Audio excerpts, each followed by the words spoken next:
tout ce qui porte en soi l'idée que nous faisons, que nous devenons quelque chose qui mérite la grâce de Dieu et obtient son acceptation, porte le sceau du diable lui-même.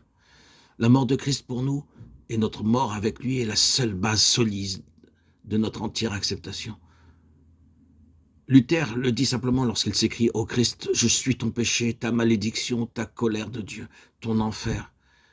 Et toi, au contraire, tu es ma justice, ma bénédiction, ma vie, ma grâce de Dieu, mon ciel. » Il ne faut pas s'étonner que le diable ait haï Martin Luther et qu'il l'ait assailli si cruellement.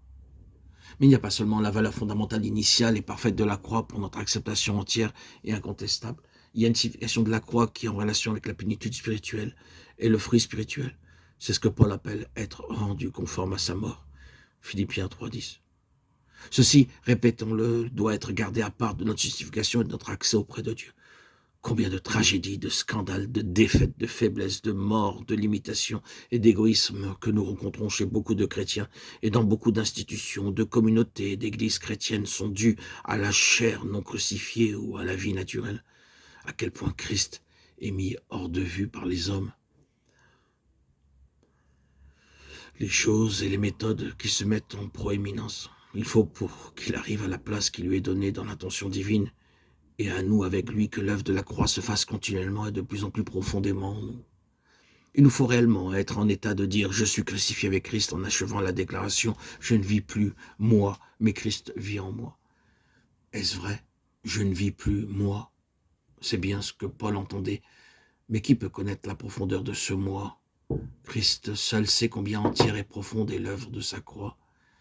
Et nous ne pouvons que nous abandonner pleinement à lui pour que le Saint-Esprit accomplisse en nous toute sa pensée en ce qui concerne la croix, afin que la voie soit libre pour réaliser sa plénitude.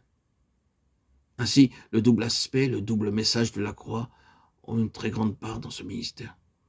Il y a beaucoup d'enfants de Dieu qui n'aiment pas ce dernier aspect que nous venons de mentionner et qui le refusent. Nous dirons seulement que s'ils représentent plus qu'une moyenne en richesse spirituelle et dans leur connaissance de Christ, et que si ce à quoi ils sont liés est affranchi des résultats ordinaires de la force de la vie naturelle, il y a quelque chose dans leur antagonisme contre l'aspect subjectif de la croix, à quoi nous devrons nous soumettre. Mais nous avons été là nous-mêmes et nous connaissons maintenant la différence.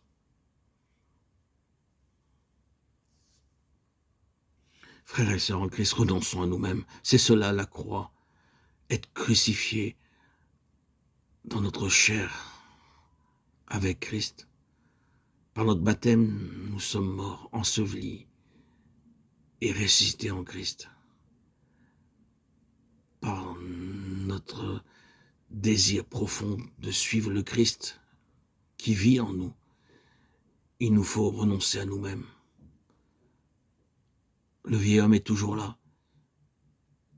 Laissez Christ s'établir en vous, afin qu'il puisse disparaître, se dissoudre en vous, ce vieil homme, cet être charnel, pour avoir plus de place. Ayez donc le cœur disposé. Soyez prêts à recevoir les grâces de Dieu. Pour être conforme à sa mort, crucifiez votre chair jour après jour. Que le péché ne puisse plus entacher votre vie. Christ est mort pour vous. C'est la base la plus solide, la fondation la plus puissante. Vous avez accepté Christ comme votre sauveur.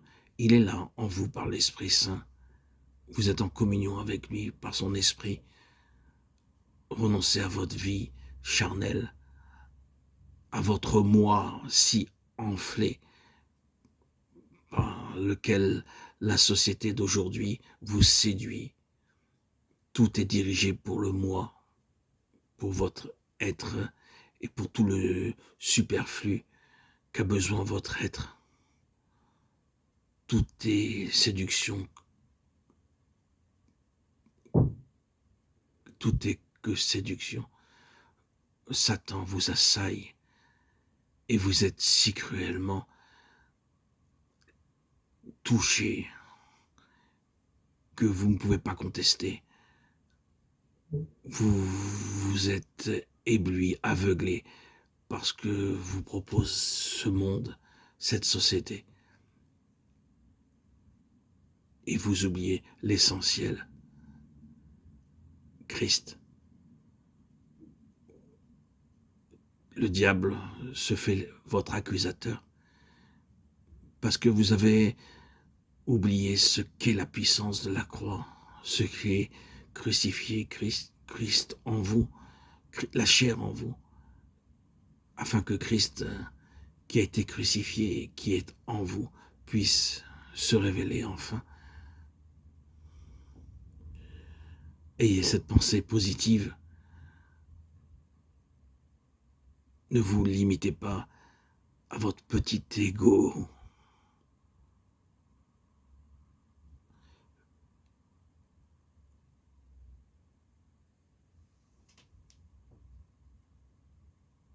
Qui veut prendre toute la place. Marcher avec le Seigneur, réellement avec le Seigneur, dans sa perfection. C'est renoncer à ce monde. Vivre dans ce monde sans l'être réellement. Vos yeux portés vers le ciel. Votre regard vers tout ce qui est céleste. Et votre vision sera toujours céleste. Votre position sera toujours céleste. Même si votre corps est attiré par la gravité et le péché, la bénédiction ne vient que par votre regard porté vers le ciel. Les grâces de Dieu sont toujours là, puissantes, fortes. Rien ne peut vous faire défaillir sur cette base solide de porter toujours votre regard vers le ciel. L'acceptation de Christ, votre Sauveur, est une arme puissante à laquelle le diable ne peut rien.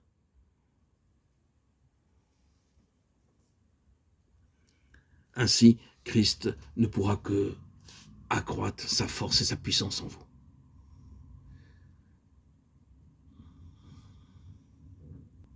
Il sera alors en votre être intérieur, dans votre temple, toute votre bénédiction. Il comblera tous vos désirs. Il sera dans votre être charnel, le ciel